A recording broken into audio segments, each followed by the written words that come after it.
vérité au cœur de l'information.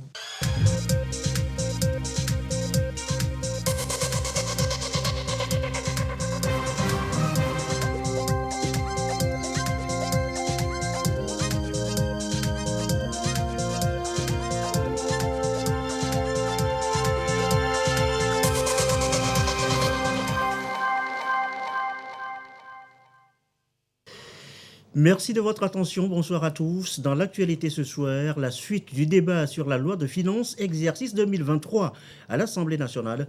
Les députés auparavant ont eu des explications sur la loi d'orientation des transports. Le ministre Rafou Atchadedi a présenté les innovations de cette loi avant son vote. Dodo Arène nous en dira plus tout à l'heure en début de journal. Le Escrom a fait plus que prévu pour la seule année 2022. Plus de 3000 victimes des troubles sociopolitiques dans notre pays sont indemnisées. L'institution annonce également d'autres nouvelles en faveur des victimes. Et puis ce soir, pour votre régal, je vous propose un repas bien de chez nous. Les Américains ont leur dinde. Nous avons, nous, notre poulet canari, bien à déguster pour Noël et le Nouvel An. Que d'appétit ce soir. Voilà, madame, monsieur, le sommaire, bienvenue. Voici le 20h. Qu'est-ce qui pourrait bien changer dans les transports chez nous à l'avenir? Eh bien, une nouvelle loi est sur la table des députés ce jeudi, la loi d'orientation des transports présentée par le ministre de tutelle. Quelles sont donc les innovations, les explications dans ce compte-rendu de Doharé? La journée est loin d'être terminée pour les députés de la 6e législature. Ils ont eu droit à une petite pause après avoir voté à l'unanimité la loi d'orientation des transports. L'ancienne de 1998 est vieille de 2 décennies et ne répond plus aux évolutions technologiques, environnementales et sécuritaires actuelles du secteur des transports. Une rectification s'impose et le Parlement a été sollicité. Les transports en général sont un levier de développement important pour notre pays et puis c'est aussi une bonne réserve de création d'emplois. Entre autres raisons pour lesquelles le texte a été modifié. Les députés, avant de donner leur accord, ont creusé chaque article pour en ressortir le lien avec le bien-être de la population. Le gouvernement est interpellé sur un certain nombre de sujets. Je voulais savoir où en sommes-nous au jour d'aujourd'hui avec ce projet de construction de parking pour les gros porteurs à l'entrée de la ville de Dapon. Qu'est-ce que le gouvernement prévoit pour rendre fluide le trafic routier dans la capitale? Ceux qui viennent un peu de la périphérie de la ville et qui font peut-être le Zémidien. Mais qu'est-ce que le ministère fera dans les semaines à venir? Parce que je sais qu'il y a eu beaucoup de sensibilisation pour que ces gens qui prennent la route sans maîtriser le minimum des règles ne puissent pas causer des accidents. C'est justement pour recadrer les conducteurs et usagers, limiter les accidents, protéger les citoyens et professionnaliser le secteur que le gouvernement est ici. Le nouveau texte est plein d'innovations, celles qui facilitent l'accès des personnes à mobilité réduite et les catégories sociales défavorisées au transport en particulier. La nouvelle loi couvre tous les secteurs de transport et réglemente aussi l'accès et l'exercice de la profession des transports. Le gouvernement avait donc tous les arguments pour convaincre. Après plusieurs heures de débat législatif, les groupes parlementaires se prononcent. Des observations les avons faites pendant l'étude en commission, à savoir mettre l'accent sur le transport ferroviaire, mettre l'accent sur le transport routier et réduire les accidents de route. Fort de ces observations, nous demandons au groupe parlementaire NET-PDP de voter en faveur de ce texte. Le groupe parlementaire UFC ne trouve pas d'objection et nous accompagnons le gouvernement dans l'initiative de professionnaliser le secteur du transport. Et je demande au groupe parlementaire, les députés de l'UFC d'apporter un vote favorable à ce texte. Nous manifestons notre satisfaction et nous ne trouvons pas d'objection, étant donné que nous sommes là pour soutenir et accompagner le gouvernement. J'en appelle à tous les députés du groupe parlementaire majoritaire Union pour la République à voter favorablement pour le projet de loi que nous voulons d'étudier. Aucune abstention, le texte est voté. Le gouvernement promet des transports sûrs et durables, que ce soit dans l'aérien, le ferroviaire, le maritime et le routier. On gagne des points en ayant une loi sur les transports, une loi d'orientation devant les institutions internationales. Ça permet de mieux encadrer la fêtière, de mieux encadrer les syndicats, de mieux encadrer et les conducteurs, et les propriétaires des véhicules, et les usagers même. Parce que quand on parle de surcharge dans les bus et où, c'est les usagers aussi qui acceptent d'être surchargés, ce qui n'est pas normal. Mais avec l'adoption de cette loi aujourd'hui qui a été donc adoptée à l'Assemblée, il y aura beaucoup de réformes et après il y aura l'enseignement, l'éducation, la formation, la sensibilisation. Suite à ça, après, une fois que la sensibilisation, tout est passé, il va y avoir quand même des sanctions. Les députés n'en ont pas encore terminé. La loi de finances exercice 2023 est actuellement en discussion. Et actuellement, les députés sont en débat. Les débats donc sont en cours sur la loi de finances exercice 2023, loi élaborée en fonction de l'inflation actuelle, des défis sécuritaires et les effets de la crise sanitaire qui continue d'affecter l'économie nationale. Les grandes orientations budgétaires sont présentées au Parlement. Les députés en ont encore pour plusieurs heures de discussion. Je vous l'annonçais en titre tout à l'heure, le Ashkroum peut se frotter les mains. Plus de 3000 victimes des crises sociopolitiques dans notre pays sont indemnisées cette année 2022. Le Haut Commissariat à la réconciliation et au renforcement de l'unité nationale annonce par ailleurs le lancement de la première phase d'un programme de bourse pour les enfants orphelins des troubles sociopolitiques de 2025. Écoutez ça là. C'est ça que nous trouvons. 3361 victimes indemnisées par le Ashkroun entre janvier et décembre 2022 pour un montant de 2 556 120 000 francs CFA. À cela s'ajoute la construction de 2 établissements scolaires dans le village de Pouédéou, dans la préfecture de Sotubois, pour une valeur de plus de 47 millions de francs CFA. 18 459 000 francs CFA ont été mobilisés en faveur de 158 orphelins des crises sociopolitiques de 2005. Une première étape du programme de bourse qui devra s'étendre sur 5 ans. Pour le compte de l'année 2022, le Ashkroun dresse un bilan plutôt satisfaisant, quand bien même la région des Savanes n'a pas pu être couverte pour des raisons sécuritaires. L'extrémisme violent et autres ont fait que nous n'avons pu couvrir que 4 régions sur les 5. Mais nous nous trouvons avec un bilan positif et c'est conforme à notre objectif.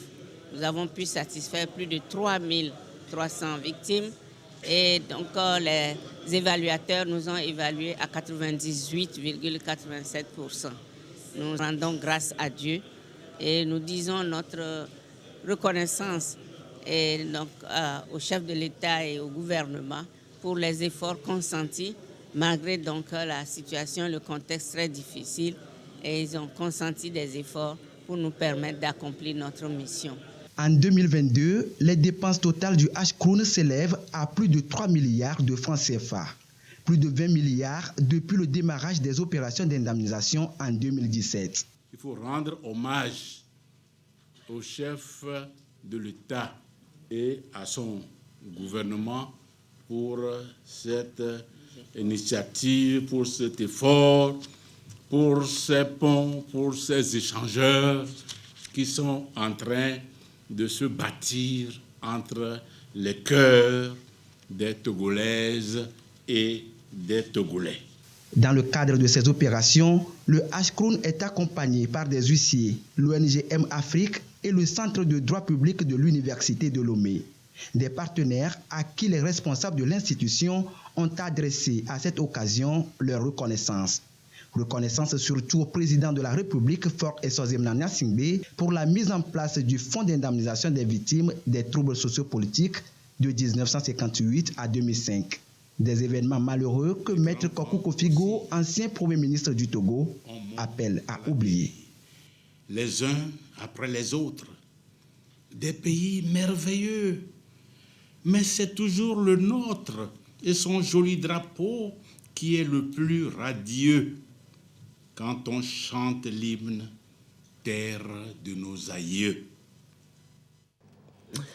L'actualité ce jeudi, c'est aussi la BCEAO avec sa 4e réunion du Conseil national du crédit.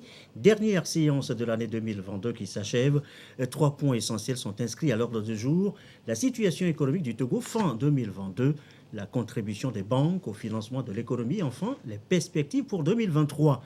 Carmen Madjiakapo. L'économie togolaise a tenu le choc en 2022. En dépit d'une crise mondiale caractérisée par la forte inflation due à la guerre en Ukraine, l'économie togolaise a montré une forte résilience. Les bouleversements externes et internes ont été surmontés. Le taux de croissance est fixé à 5,8% pour l'année 2022. La dette publique est contenue à 61% du PIB. Quant au taux d'inflation, il est maîtrisé à 7,6% contre 8,2% enregistré au premier trimestre de 2022. C'est ce qui ressort de la 4e réunion du Conseil national de crédit de la BCEAO. Le ministre de l'économie et des finances, Sani Yaya, s'est félicité de la mobilisation des banques et des systèmes financiers décentralisés SFD. En effet, le cumul des crédits accordés aux agents économiques par les systèmes financiers décentralisés a augmenté de 25% sur un an à 174 milliards de francs CFA. Quant aux banques, le montant total des nouvelles mises en place de crédits ordinaires a cru de 29% en glissement annuel à 778 milliards. La hausse est essentiellement portée par les crédits au secteur privé. Les concours par crédit bail ont également cru en un an de 39% à 16 milliards de francs CFA.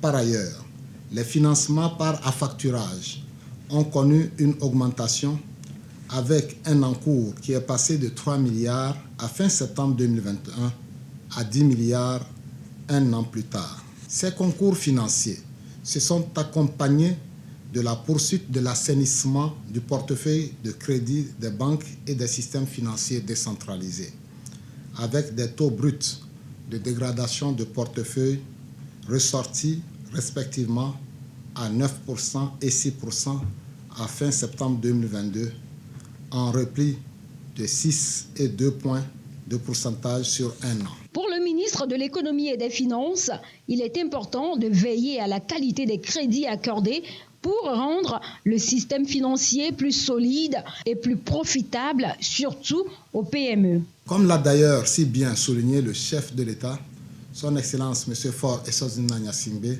lors de son discours d'ouverture des travaux de la 2e édition de l'Africa Financial Industry Summit, je cite, « Le rôle du banquier n'est pas simplement le financement, mais le financement des bons projets. La carrière du banquier est tout entière dédiée à séparer le bon grain de l'ivraie. » Fin de citation. Le résultat net global des banques a presque doublé par rapport au niveau observé à la même période de l'année précédente, en liaison avec la hausse du produit net bancaire et la réduction du coût du risque. Le résultat net global est passé de 15 milliards à fin septembre 2021 à 28 milliards un an plus tard. Pour 2023, les perspectives s'annoncent grandes. 4 importants défis doivent être relevés. On parle de l'accroissement du financement aux très petites et moyennes entreprises à des coûts abordables, l'augmentation du financement du secteur agricole, le renforcement de la digitalisation et l'amélioration de la qualité des services financiers. Et l'économie, c'est aussi la quinzaine commerciale à Lomé, marché à Gbadaronou. Porte ouverte depuis hier sur les bonnes affaires avant Noël et les fêtes de Nouvel An. Clarisse Atticle pour le récit. Ainsi s'ouvre officiellement la grande quinzaine commerciale. La 37e édition intervient après 2 ans de rupture due à la pandémie du Covid-19.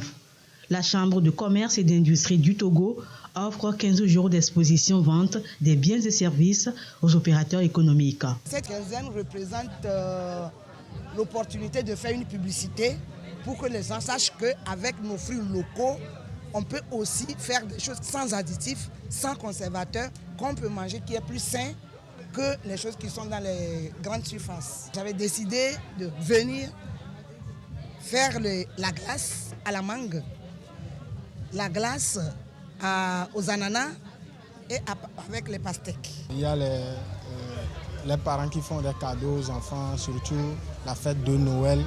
Et du coup, on a amené les jouets pour pour qu'ils puissent faire des cadeaux à leurs enfants. L'édition 2022 de la grande quinzaine commerciale, la CCI Togo, la promet spéciale et pour cause, elle coïncide avec son centenaire célébré en 2021.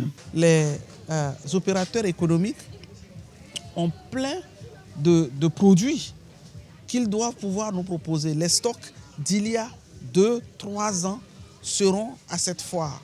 Donc ça veut dire qu'il y a beaucoup d'achalandage. Donc c'est vraiment le moment de venir écumer tout ce qui reste dans les stocks et de s'offrir de très belles fêtes. Un autre élément qui nous permet de dire qu'il s'agit d'une foire spéciale, la chambre vient d'être réformée. Mais elle entend innover et vous allez voir à partir de vendredi, ce serait à Tchévier, puis à Diaglé, mais on commence tout doucement. Parce que la Chambre de commerce, dans sa réforme, a décidé d'être dans toutes les régions désormais. Cette fête foraine se veut également une vitrine pour la démonstration des talents des jeunes Togolais. Une aubaine pour davantage contribuer à l'émergence du secteur privé.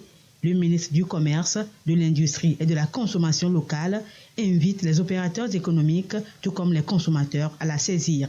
La 37e édition de la quinzaine commerciale de la Chambre de commerce et d'industrie du Togo, avec, disons, un double événement. Leur centenaire nous donne l'occasion de permettre à nos femmes, à nos opérateurs économiques, aux très petites et moyennes entreprises, de pouvoir vendre sur ce site et donner également à nos jeunes, qui sont très dynamiques, nous les connaissons, de vivre avec nous une très belle fin d'année 2022 et d'annoncer les couleurs de l'année prochaine parce que nous sommes rassurés que l'année 2023 sera encore très bonne. C'est l'occasion de demander à ce qu'il y ait beaucoup de visiteurs sur cette quinzaine commerciale pour pouvoir acheter. Et surtout, ce sera également l'occasion au ministère de vérifier que nos compatriotes consomment quantité et qualité. Il n'y aura pas de produits périmés sur ce site-là. Déjà à partir de demain, les équipes vont faire le déplacement.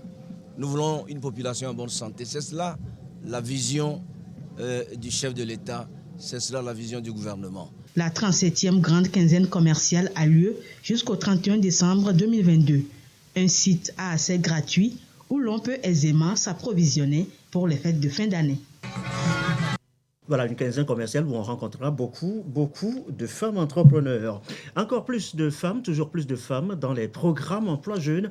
Le PAEJ SP, le programme d'appui à l'employabilité des jeunes, en fait désormais son credo. Il est clairement inscrit en bonne feuille dans un document soumis ce jeudi pour validation. Les précisions, Esther Diato, Clarisse Aticlé. Le nombre de femmes bénéficiaires de l'accompagnement du projet d'appui à l'employabilité et à l'insertion des jeunes dans le secteur porteur PAEJ SP reste relativement faible selon l'unité de gestion du projet. Le PAEJ SP veut porter à hauteur de 40% le nombre de ses bénéficiaires femmes. Et la stratégie genre et inclusion sociale du PAEJ SP sera donc le moyen pour y arriver. Si nous prenons l'approche même de gestion du projet, qui est l'approche de valeur agricole, où il faut, au niveau de chaque maillon de la chaîne, identifier des acteurs. Or, quand on fait les sélections, on se rend compte que les femmes, les personnes vulnérables sont largement exclues. Donc, il faut trouver des critères spécifiques pour permettre au projet de pouvoir les intégrer dans les bénéficiaires.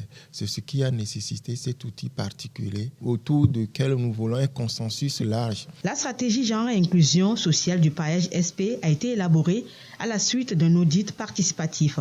Ici, elle requiert l'approbation des prestataires et des bénéficiaires avant sa mise en œuvre. Cette validation permettra à ceux qui sont sur ces projets-là, que ce soit le PAEJ même d'abord, que ce soit les prestataires, que ce soit les partenaires de mise en œuvre, d'utiliser des outils, de changer d'approche pour mobiliser plus de femmes que par le passé.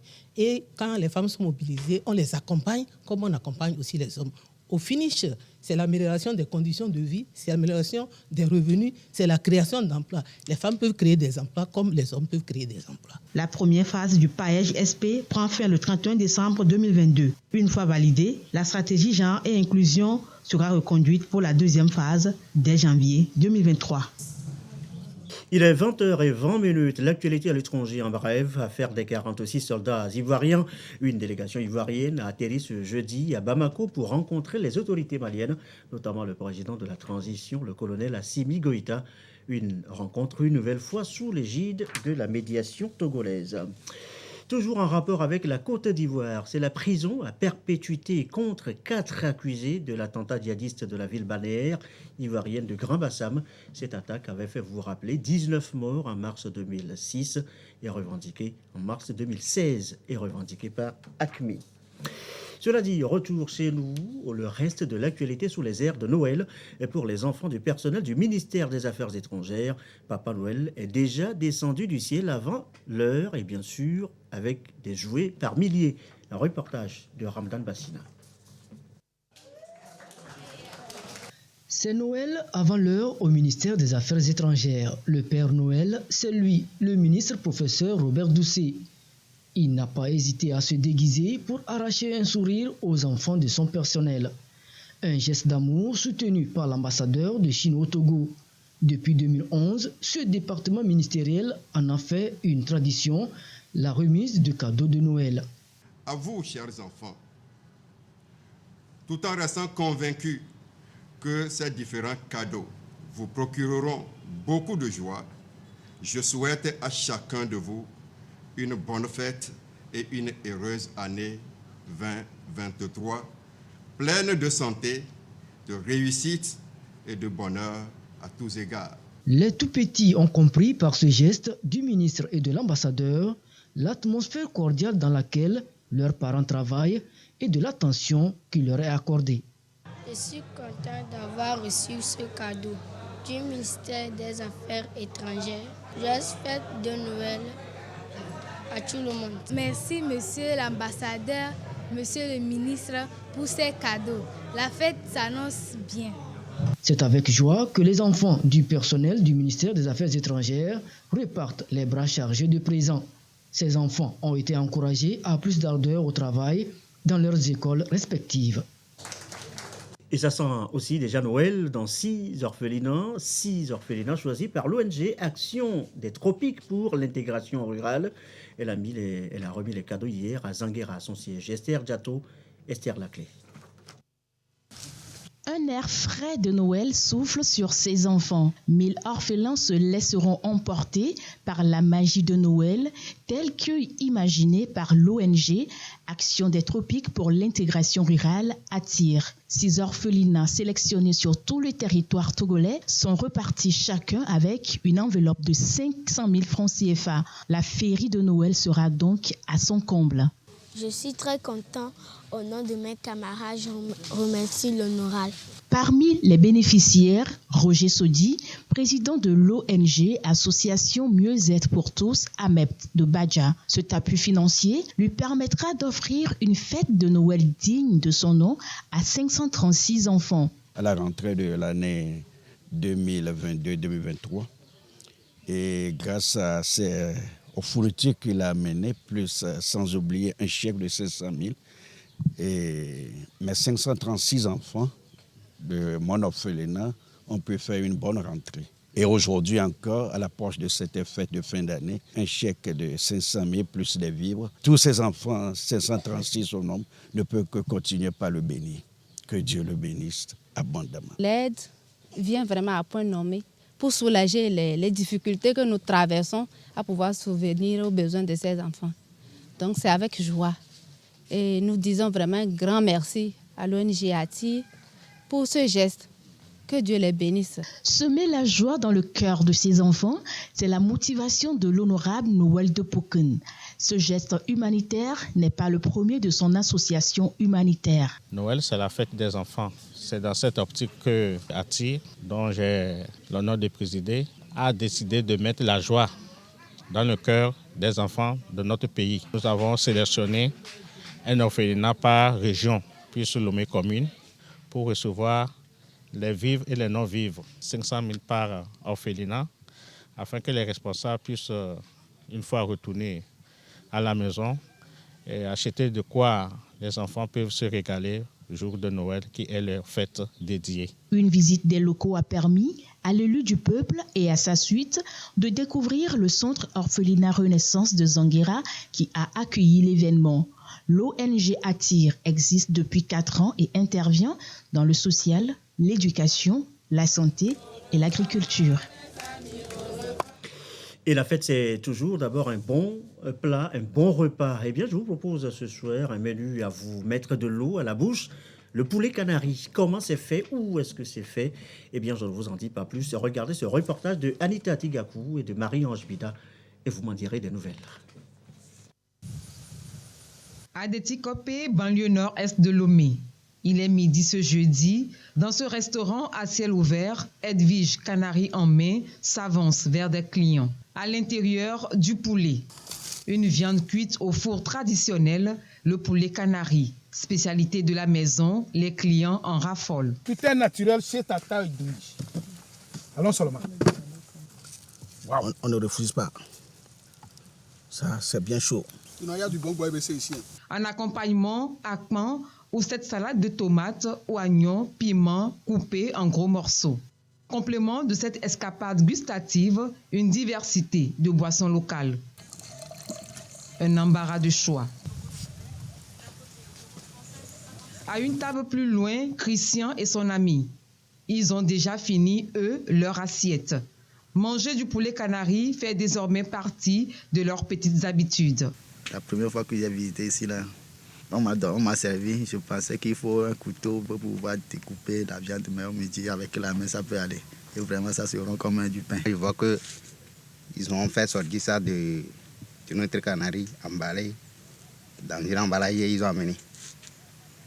Ils ont enlevé, tout est pimenté, c'est bien cuit. Et quand j'ai pris, j'ai senti que c'est bon. Si ce repas est tant apprécié, c'est que sa préparation est peu ordinaire. On en a une petite enveloppe. Avant de s'offrir à la dégustation, poule et pintade passent par plusieurs étapes. C'est difficile. Aujourd'hui, c'est compliqué. Je vais même jusqu'au nord, dans tous les horizons du marché, pour le chercher. Le poulet, il est rare aujourd'hui parce que bon, les gens ne produisent pas aussi en quantité. Et nous-mêmes, moi-même, je dépends plus du marché que notre production. Il faudrait que je produise pour pouvoir vraiment satisfaire la clientèle. Débarrassée des déchets, la volaille est macérée dans un savant mélange d'épices. Tout un art.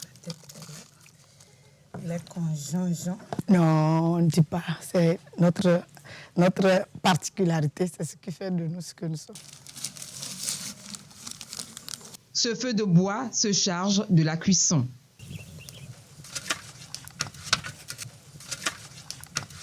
Quand on prépare dans nos jarres artificiels, je peux le nommer ainsi, ça n'a pas la même saveur, le même goût. Ce n'est pas ça. Et aujourd'hui, il faut qu'on valorise nos produits. La marmite, elle est conçue par nos mamans. Et quand j'achète la marmite pour faire le poulet, le revenu est à la maison. Donc c'est là que j'ai choisi vraiment le canari pour faire cuire mon poulet. Le poulet canari, c'est la cuisine de nos grands-mères. Le goût, la saveur font remonter ces bonnes vieilles recettes qui ont tant régalé nos papilles. Mais que l'on voit disparaître la nostalgie. Voilà, les Américains ont leur dinde, nous avons notre poulet canari. Ce communiqué, avant de revenir au Conseil des ministres hier, la Loterie nationale togolaise informe son clientèle, son aimable clientèle, et que les clients spéciaux, que la clôture de la prise des enjeux des tirages du loto cadeau numéro 731 du vendredi 23 décembre 2022 et du loto SAM numéro 287 du samedi 24 décembre 2022 est fixé à 9h. Le paiement des gains se fera après les tirages. La Lonato vous remercie pour votre aimable compréhension et vous souhaite un joyeux Noël, communiqué donc de la direction. Retour sur le Conseil des ministres tenu hier et notamment sur la conférence de presse d'après-conseil. Eh bien, ce soir, nous vous proposons l'intégralité de cette conférence de presse. C'est le ministre Christian Trimois, porte-parole du gouvernement, qui répond aux questions des journalistes.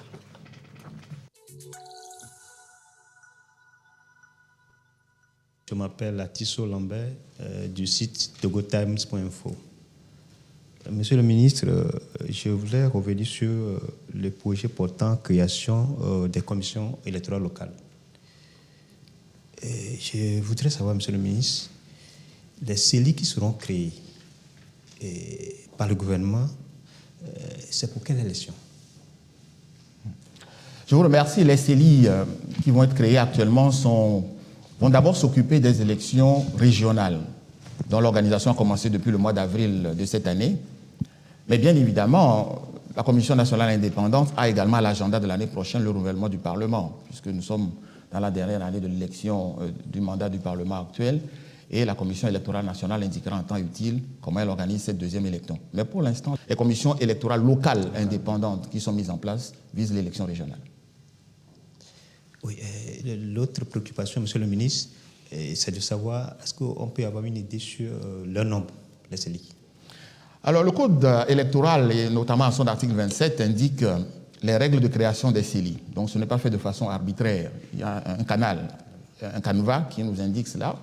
Et le code indique qu'une commission électorale nationale est composée d'au plus 3 communes, du ressort territorial de 3 communes, au maximum 3 communes. Donc, on peut aller d'une commune, 2 communes, à 3 communes. On ne doit pas dépasser 3 communes par CELI, de sorte à pouvoir avoir une bonne maîtrise de l'agenda. Donc, vous voyez que notre code électoral intègre désormais la décentralisation dans sa totalité, dans l'organisation même des consultations électorales. Oui, tout à l'heure, monsieur le ministre, vous avez parlé de la projection que la CENI peut-être va faire, parce que le Parlement, il faut renouveler le Parlement. Lorsqu'on sait que nous venons de sortir, ou bien on est en train de sortir, on n'est pas encore sorti de la crise sanitaire liée au Covid, et lorsque le pays va encore organiser les 2 élections en 2023, est-ce qu'on peut penser, est-ce que le gouvernement pensait faire un couplage de ces élections pour gagner en économie Alors vous savez que ce n'est pas le gouvernement qui décide en réalité du mode d'organisation des élections, c'est la Commission électorale nationale indépendante. Le renouvellement du Parlement s'est inscrit à l'agenda, c'était prévu depuis longtemps puisque nous connaissions leur prise de fonction, nous connaissons la durée du mandat et nous connaissons le terme du mandat. Les élections régionales qui s'organisent viennent compléter l'architecture de notre décentralisation et c'est elles qui sont principalement organisées actuellement par la Commission électorale nationale indépendante. Donc bien évidemment, s'il est nécessaire de les coupler ou de ne pas les coupler, nous attendons que la Commission électorale nationale indépendante nous donne quelques indications là-dessus, mais ce n'est pas le gouvernement qui prend l'option du couplage à l'étape actuelle de cette organisation. C'est bien la Commission qui fera une proposition et ensemble avec les acteurs. Mais je vous rappelle simplement que le cadre permanent de concertation avait déjà émis le vœu qu'on puisse réfléchir sur l'ensemble des élections, pas seulement les 2 qui viennent l'année prochaine, mais sur l'ensemble des élections, à la possibilité d'un couplage, d'abord pour faire des économies d'échelle sur le coût des élections, et puis le temps d'occupation des campagnes électorales de la vie politique, pour avoir plus de temps pour développer véritablement le pays. Les acteurs politiques continuent à réfléchir sur le sujet et à temps utile feront connaître des propositions qui seront soumises à l'ensemble du gouvernement, de différentes institutions qui interviennent là-dessus. Et naturellement, la population togolaise saura quelles sont les options qui seront préférées. Oui, ma dernière préoccupation va concerner les Togolais de la diaspora dans la mise en œuvre de ces CELI. Est-ce que des dispositions sont prises dans ce sens? À l'étape actuelle, la diaspora ne participe pas aux élections locales. Comme pour les communes, ce que nous avions fait en 2019, la diaspora ne participe pas parce que nous n'avons pas encore de structure décentralisée à l'international. C'est dans les pays étrangers. Et donc, les élections régionales étant des élections locales, naturellement, la diaspora n'y participera pas. Mais une réflexion est en cours. Nous avons déjà commencé une première expérience avec les élections présidentielles. Et on verra dans le cadre des élections législatives si la Commission nationale indépendante propose quelque chose. Mais là encore, c'est difficile puisque pour l'instant, on n'a pas des députés de la diaspora qui ne sont pas encore prévus par nos tests. À terme, éventuellement, si on prévoit des députés qui représentent la diaspora, on pourra envisager un vote de la diaspora pour les élections législatives également. Mais pour les élections présidentielles, c'est acquis désormais au Togo que la diaspora participe à ces élections. Je suis Komla Gokache du quotidien national Togo Presse. Monsieur le ministre, le Conseil vient d'examiner un décret portant création, attribution, organisation et fonctionnement de l'Agence nationale d'assurance qualité de l'enseignement supérieur. Je voudrais savoir, monsieur le ministre, quel va être concrètement le rôle de cette agence? L'Agence nationale de l'assurance qualité dans l'enseignement supérieur et la recherche, dont le test organique a été adopté aujourd'hui, en fait fait la suite d'un autre test que le gouvernement avait adopté en fin octobre, qui organisait l'ensemble de l'assurance qualité dans l'enseignement au Togo, avec une agence nationale dans les établissements. Si je prends les universités publiques du Togo, dans chaque université, on devait mettre en place une structure qui vérifie la qualité de l'enseignement qui est délivré. Et puis à l'intérieur même de l'université, facultés, écoles, institutions de formation doivent également avoir leur structure interne d'évaluation de la qualité et de l'assurance qualité que nous avons pour l'enseignement. Donc le test qui est adopté aujourd'hui, c'est la suite de ce test du mois d'octobre et qui met l'agence qui, elle, va couvrir d'un point de vue national la totalité des structures. Donc ce n'est pas seulement une agence pour les universités publiques du Togo, c'est une agence pour l'enseignement supérieur et la recherche, qu'elle soit publique ou privée.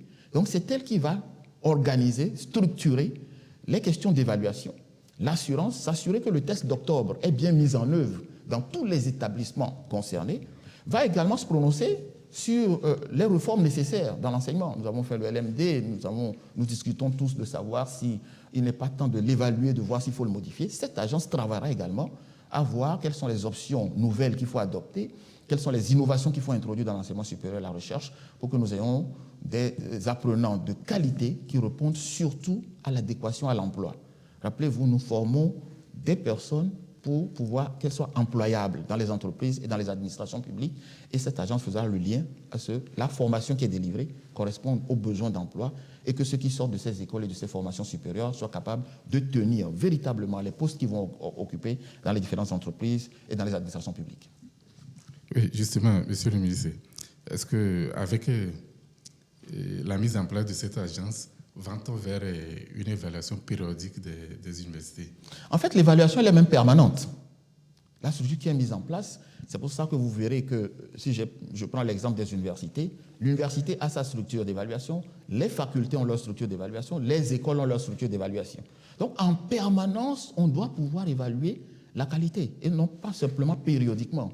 Alors, il y a bien évidemment une structure, un processus qui va se mettre en place. Il y en a qui vont être évalués périodiquement, il y en a qui vont être évalués au quotidien. Et puis, vous savez, l'évaluation, ce n'est pas un grand processus. C'est parfois de pouvoir communiquer sur les nouvelles choses qui apparaissent, sur les anciennes qu'il faut faire disparaître, sur l'attitude des apprenants, sur l'attitude des enseignants, sur comment transmettre le message. Donc, c'est autant de choses qui vont permettre à ce que notre enseignement supérieur soit de très grande qualité. Moi, c'est René Doku du site d'information Impartial Actu. Bon, il a été examiné au cours de ce Conseil des ministres un projet de décret portant organisation et fonctionnement du Fonds national de soutien à l'industrie cinématographique et audiovisuelle, le FONSICA. Monsieur le ministre, j'aimerais savoir d'où viendront les ressources pour appuyer ce fonds. Alors, il faut d'abord rappeler que le Fonds national d'appui au cinéma et à l'audiovisuel est une émanation du Code du cinéma qui a été adopté l'année dernière, en 2021. Donc, c'était déjà prévu dans ce code-là. Le texte d'aujourd'hui organise ce fonds et la gouvernance du fonds, les moyens de financement du fonds et les règles qui vont permettre à ce fonds d'être opérationnel au bénéfice de tous les inventeurs, les producteurs, tous ceux qui participent, si vous voulez, à la chaîne de création, de production et puis de vente des produits cinématographiques. Les fonds sont d'abord, il y a une part de redevances qui vont être fixées, qui vont venir sur les produits du cinéma. Il y a une part qui vont venir des contributions diverses. Il y a une part qui va venir également d'une série de taxations qui vont être mises sur les produits du cinéma, sur la coopération qui va être faite avec différents acteurs dans la distribution, par exemple, des produits du cinéma. Et puis, bien évidemment, l'État accompagne tout cela. Quand on parle de taxation, on entend bien que c'est l'État qui organise la taxation. Mais en même temps, les partenaires techniques et financiers qui sont intéressés au domaine du cinéma contribueront également à cela. Ce qu'il faut surtout retenir, c'est de dire que nous avons un fonds du cinéma qui vient abonder, soutenir les acteurs du cinéma et qui complète le fonds qui a été créé le mois passé sur la culture. Et donc, nous avons d'une part une prise en charge des acteurs du secteur culturel, une deuxième part, une prise en charge du secteur du cinéma, de la créativité, de l'audiovisuel et de l'image animée. Donc, nous essayons de couvrir la totalité de ce spectre d'activités qui est le domaine du cinéma et de la culture, où nous espérons avoir une bonne création d'emplois et un engagement de beaucoup de jeunes. Mais il y a un problème sur le terrain. Vous voyez des acteurs du monde du secteur de la cinématographie qui prouvent beaucoup de difficultés quant à ce qui concerne le financement de leurs produits. J'aimerais savoir, est-ce qu'avec l'avènement de ce fonds,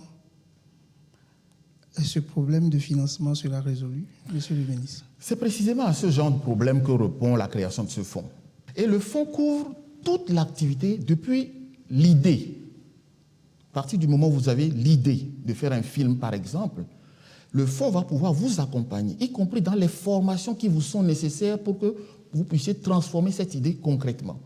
Le fonds va vous accompagner dans l'acquisition technique, le matériel, qu'il soit en location ou en acquisition, la production, la commercialisation du produit, sa publicité, et va même vous accompagner après, si vous voulez, pour votre propre notoriété comme producteur togolais. Parce que derrière, vous savez, un cinéma ou un film, ce jour, c'est vrai, un produit qui va être vendu, mais il y a aussi l'image du pays, qui est portée par les acteurs, qui est portée par le producteur, qui est portée par toute la chaîne de production du film.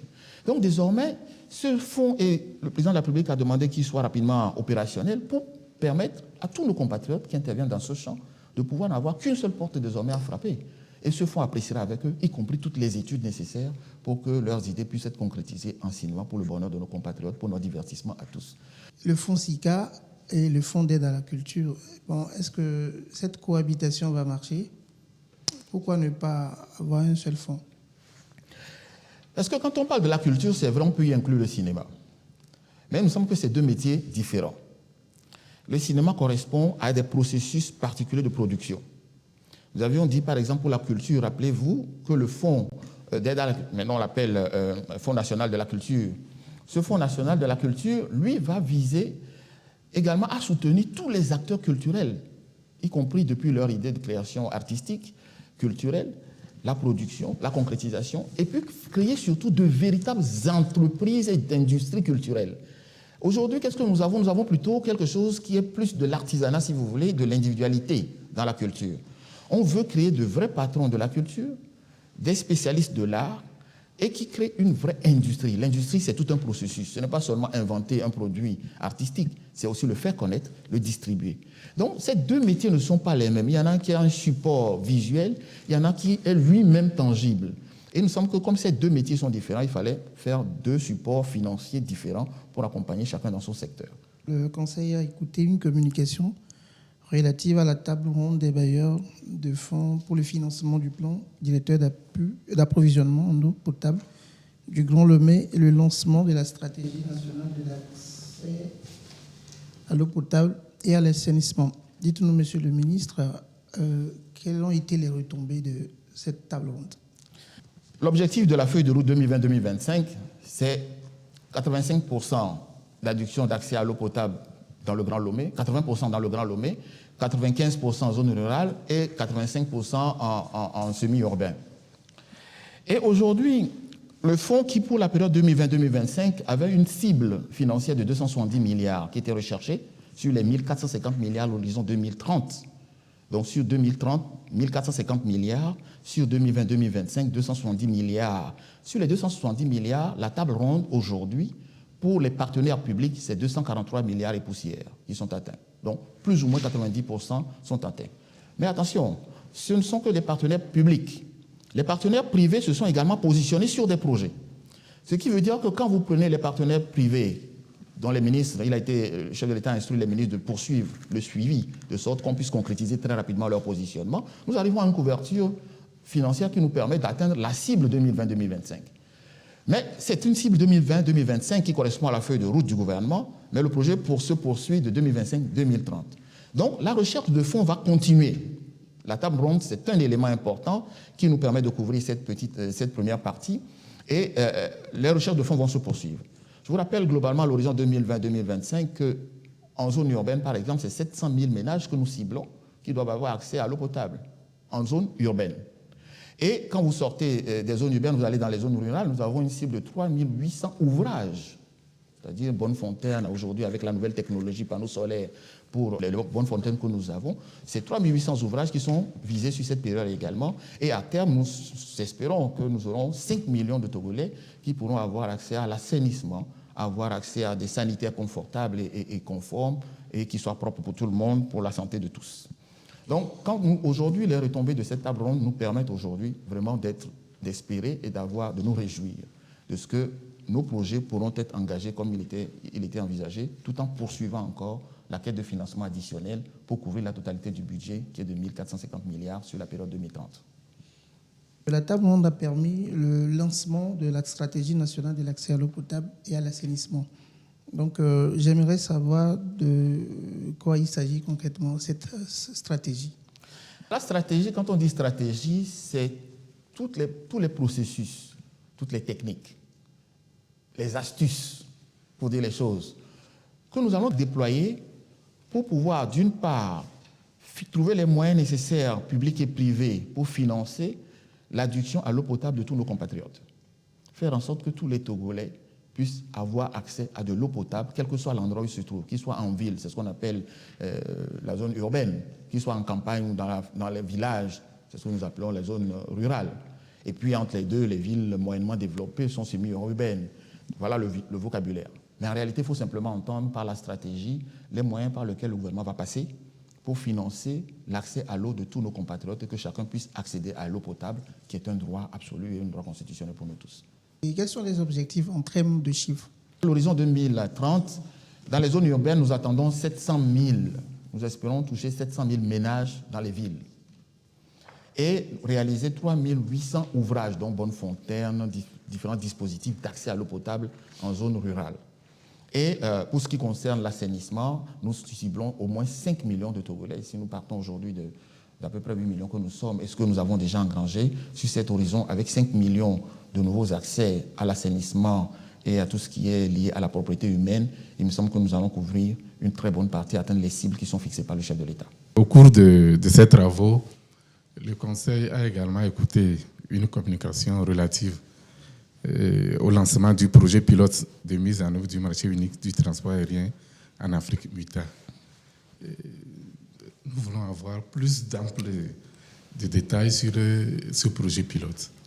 Alors, il faut rappeler ce qu'on appelle le MUTA, qui est le marché unique du transport aérien en Afrique, mais qui a sa genèse depuis 1999 quand même, ce qu'on appelle l'accord de Yamoussoukro, et qui visait à libéraliser l'espace aérien.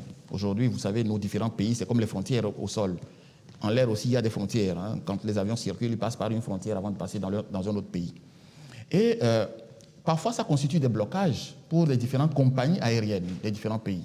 C'est ce qui amène parfois à ce que vous n'avez pas de desserte sur certaines distances, puisque sur certaines destinations, vous n'avez plus de desserte, puisque parfois certains pays bloquent.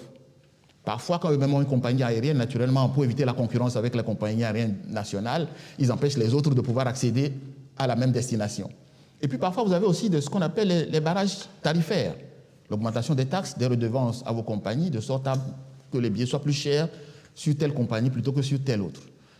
Et les chefs d'État africains se sont rendus compte finalement que tous ces petits blocages nous empêchaient de développer un vrai secteur aérien tel qu'on l'avait pu le connaître à l'époque.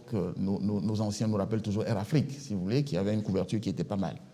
Et l'idée, c'est de faire que le secteur aérien serve désormais comme un levier de développement dans nos pays.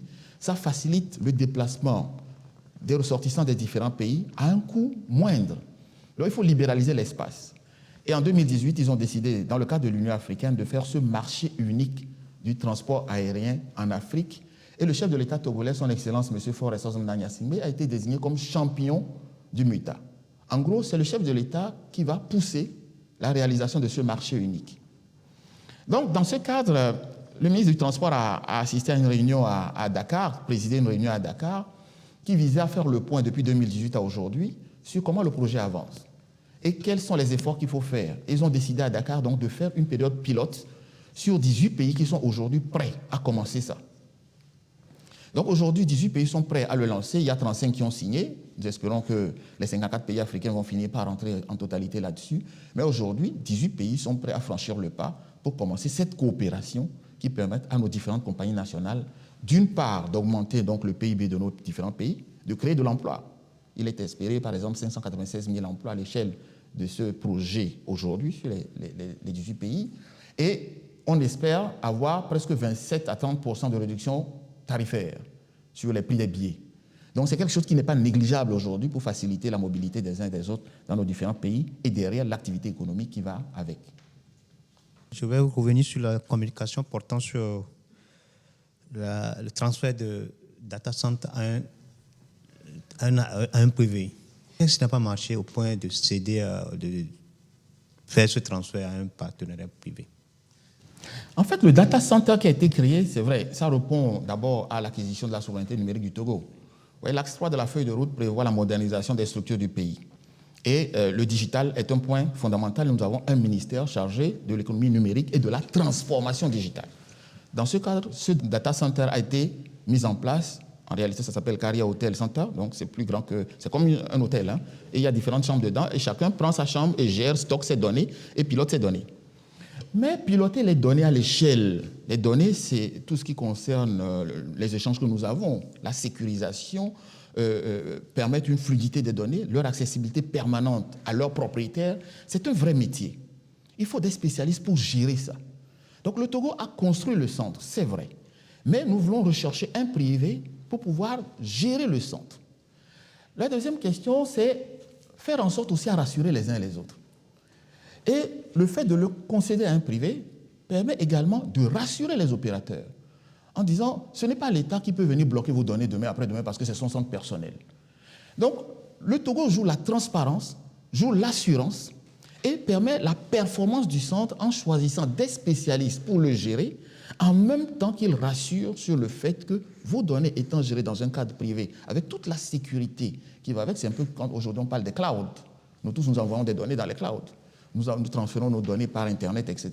C'est logé quelque part. Mais vous faites confiance à cette personne, vous ne savez pas qui c'est. Vous prenez votre téléphone portable, vous voyez que vous transférez des données quelque part, quelqu'un les stocke pour vous, vous lui faites confiance, mais vous ne le connaissez pas. Donc c'est à peu près la même démarche que nous voulons faire chez nous, le confier à des spécialistes qui connaissent ce métier, qui vont l'assurer au bénéfice de nous tous en rassurant les uns et les autres sur le fait que leurs données sont en sécurité dans les bases togolaises. Un processus concurrentiel a été lancé. Et les différentes structures sont en train de l'évaluer. Et d'ici peu, on aura les résultats de nouvel opérateur qui va le gérer.